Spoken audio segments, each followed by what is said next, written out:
I want you to see something here in Mark 7 and 14 and 15.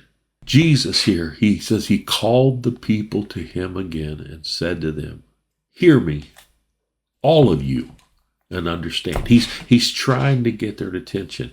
He said, and I want to speak to you today from this. Hear what the Lord is saying to us. Verse 15, there is nothing outside a person.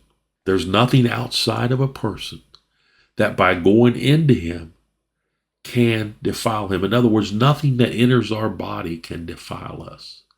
It says, but the things that come out of a person are what defiles him. It's not what we take in, not what we ingest that defiles us.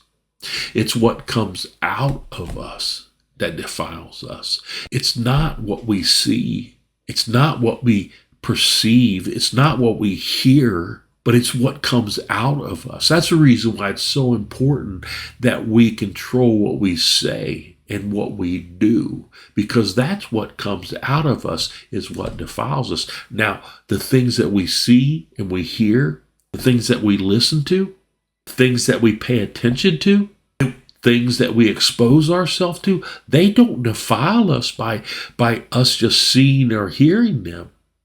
But when we allow them to come into our heart and our heart responds, that is the defiling of it. It says what comes out of a person is what defiles him. For from within, out of the heart of man, those things that we've allowed into our heart that comes out of us, that's what defiles us. It's what comes out of the heart of man that defiles us, or our woman that defiles us. It says, out of the heart comes the evil thoughts. Out of the heart comes sexual immorality. Out of the heart comes theft, murder, and adultery, coveting, wickedness, deceit, sensuality, envy, slander, pride, foolishness. All these things come from within, and they are what defile the person. So the things outside of us, yes, we should watch out. We should guard our heart. We need to guard our heart, because if we don't, it will cause our heart to sin. But our response to the things that we hear and see are what brings us into the sinful and rebellious nature. It's the response of the heart. The response of the heart is what defiles us. It's not because we've seen something or because we heard something that defiled us, but it's the response of the heart that defiles the person, that takes us out of fellowship. When Adam and Eve was in the garden and the enemy, the snake there, talked to them and said, you'll be as gods. That was information that they received from the snake, from the enemy, from Satan. But until they responded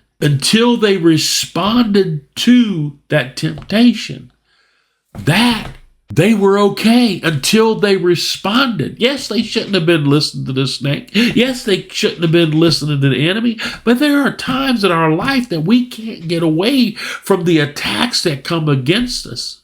But we have to, in our hearts, to keep our hearts pure, we have to keep ourselves in alignment with God and His Word. This is what keeps us pure. It's out of this heart. It says, out of the abundance of the heart, the mouth speaks. Out of the abundance of the heart, the person does. This is what brings destruction to us.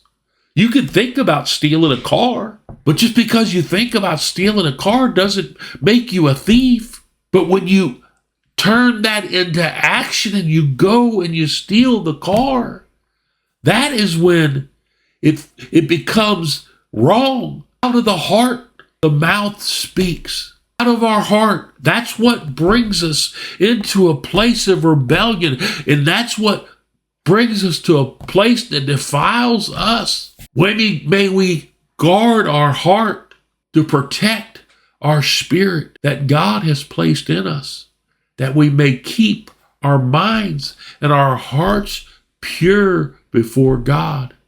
God bless you.